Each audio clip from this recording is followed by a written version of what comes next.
I'm KatBel, and today my sister and I are attempting to make a plushie purse with our own pattern. So we have the pattern pieces here and the cloth here. Most of these are just remnants of stores gone past. And we'll see how this goes. We're going to use this to cut out the pieces and get sewing. And see here all the pieces cut out. We're going to be starting with the eyes. So for now, we're just going to put everything else aside, including the zippers that we've picked out for this project. And starting with the eyes, just going to take a needle and thread. I'm using white to match the white of the cloth since this is the eyeballs.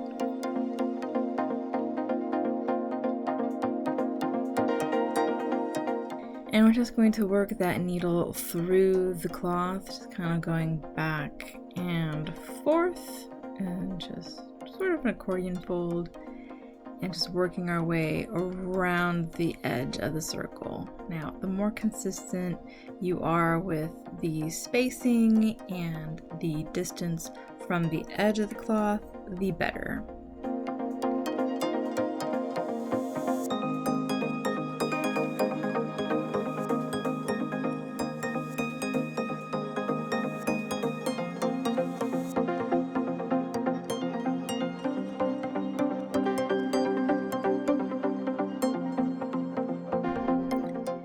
In the end, you should have this kind of bag shape, and we are going to be filling this with some polyfill, which is just the normal thing you use to stuff plushies with. And this will give the eyeballs some dimension rather than just having them embroidered on or have like just felt glued on or sewn on. And I kind of equated this part as kind of making a cloth dumpling, which, yeah, it kind of felt that way. And instead of pinching in the dough, what you're doing is tying off one end of the thread and then gently pulling the other end through all the layers. And it does kind of have that kind of swirled pattern, and you can really see that here as it gets pulled through and the opening gets smaller and smaller, and you can see how it kind of is reminiscent of a dumpling.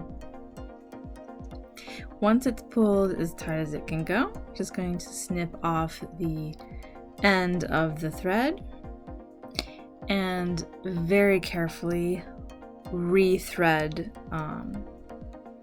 the needle so that we can sew closed that opening so that it doesn't just randomly pop open. And you may want to phone a friend. Sister was able to rethread this one-handed. She did not need my assistance. But yeah, it is important to keep the eye dumpling closed. And just going in from where the tail ends and going through directly to the other side of the bag.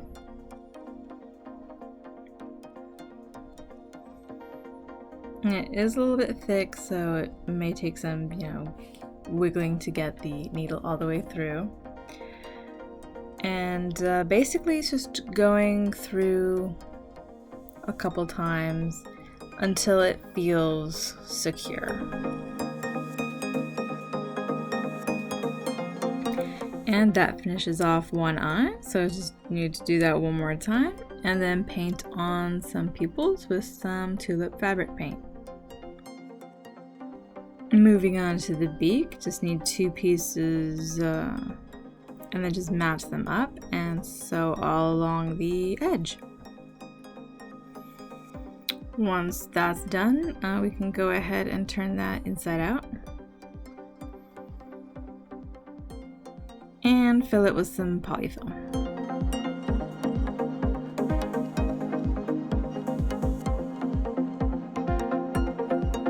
And what we're going to do next is fold one side in to the kind of pocket area, and we're going to sew across that.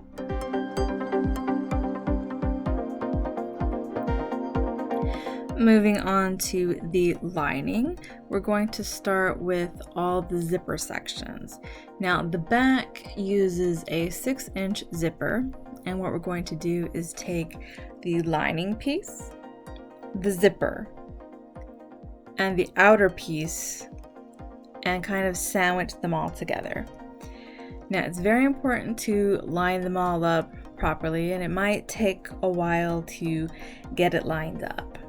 And what you want is the pretty side of the fabric to be sewn onto the zipper, sewn onto the outer shell, so that when you open the pouch up, you're seeing the nice side of the cloth. This will also ensure that all the raw edges are on the inside of the bag and you won't be able to see any of them.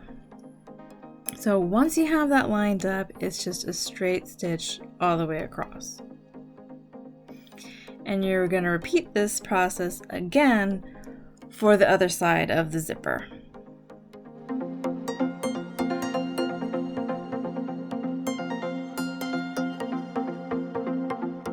Next, you're going to take the rest of your lining and match up the short edge of that to the long edge of the zipper section. And we're just going to do that on both sides, making sure that the pretty side of the cloth is matching. And then we're going to find the middle section of that and sew it to the short edge of the zipper section. And this is how we're kind of gonna make a box compartment, since the plushie is going to be rather boxy. And this is just in the middle section, so it's just a straight stitch in the middle. Now we're finally going to work on the corners. So we're going to make this kind of T shape for the corners and just do a straight stitch across all of that. You're going to repeat that again for the other corner.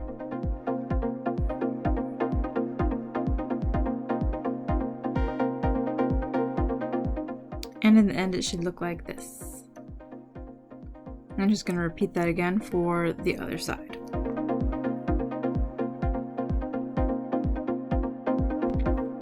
Now that we have the compartment ready, we're going to move on to the body.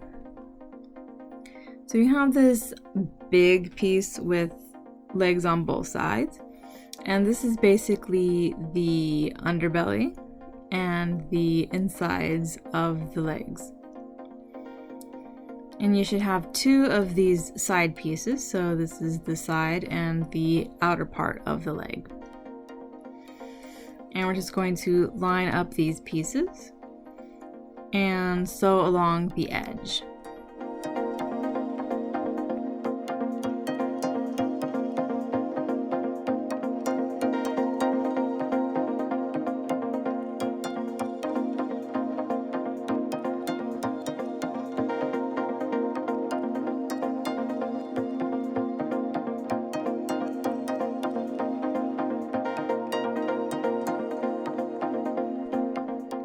When you get to the back leg, you're going to want to leave a little bit of space because we're going to use that to attach the feet. And what we're going to do is flip it inside out, stick on the top part of the foot, and just do a straight stitch across that. And this is going to attach the foot to the rest of the body.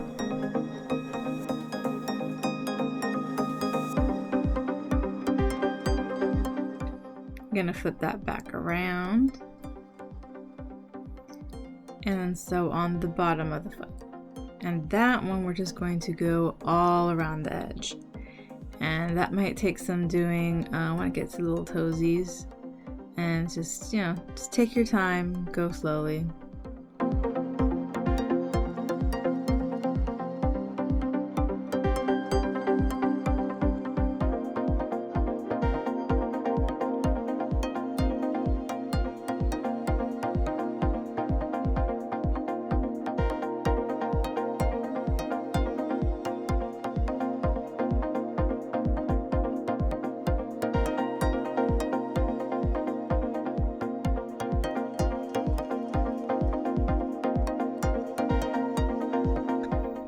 We're going to go ahead and flip the feet right side out.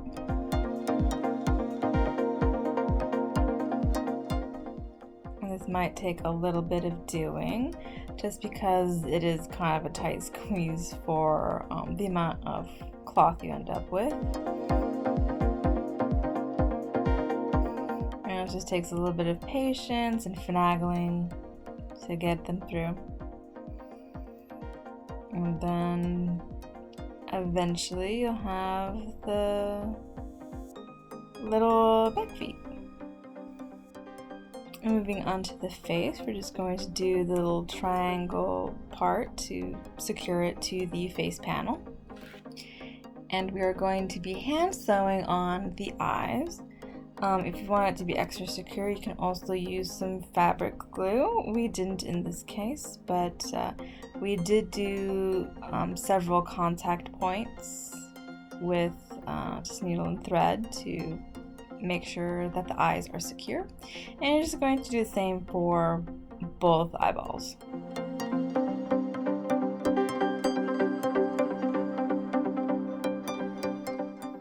And finally, moving on to the tail, we have this card holder. So it's just an accordion fold, and we're just doing a straight stitch up each side. And we left the cards in to ensure that they will still fit in after we're done sewing. Now to sew that to the rest of the tail lining, we're doing this first part upside down so that's a cleaner edge, and then folding in the top and then doing a straight stitch on top of that to have less raw edges. And attaching the lining to the shell is basically the same thing we did for the zipper that goes in the back of the plushie. So it's just sandwiching the zipper between the lining and the outer part of the tail. And we did use a 4-inch zipper for this part. And once again, just sandwiching that in between on the other side as well. And it's very important to get it lined up, so take your time with that. And then it's just a straight stitch down the zipper.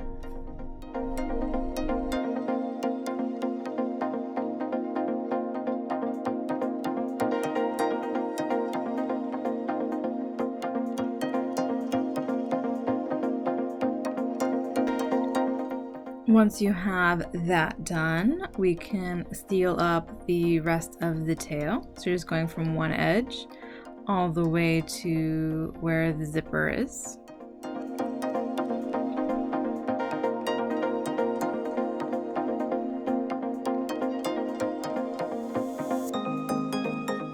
I'm going to flip that inside out. And then we're going to attach the tail to the backside panel.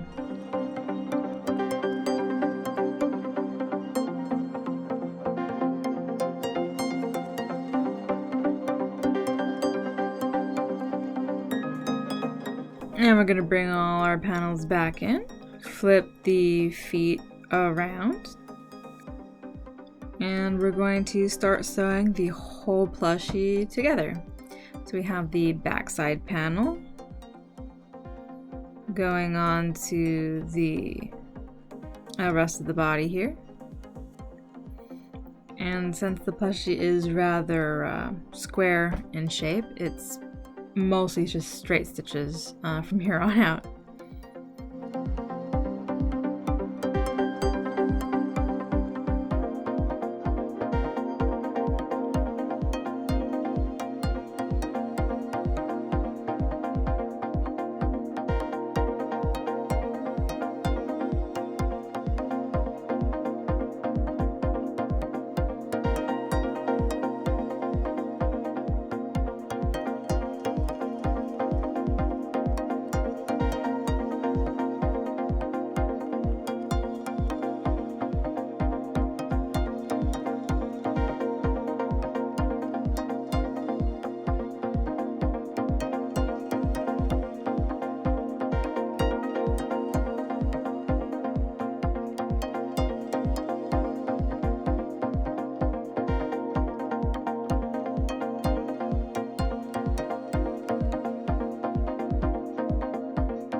And then you just turn the whole thing inside out.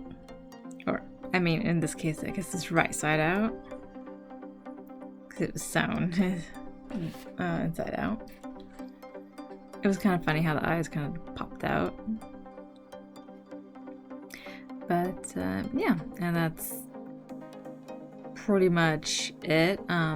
We ended up not stuffing the plushie on screen because we were actually in con crunch mode and we didn't have time to do this part, just the finishing part on screen. But the bear video has how to do the invisible stitch. And that's all it is. It's just stuffing, trimming any loose threads, and doing an invisible stitch on the backside panel where the tail is.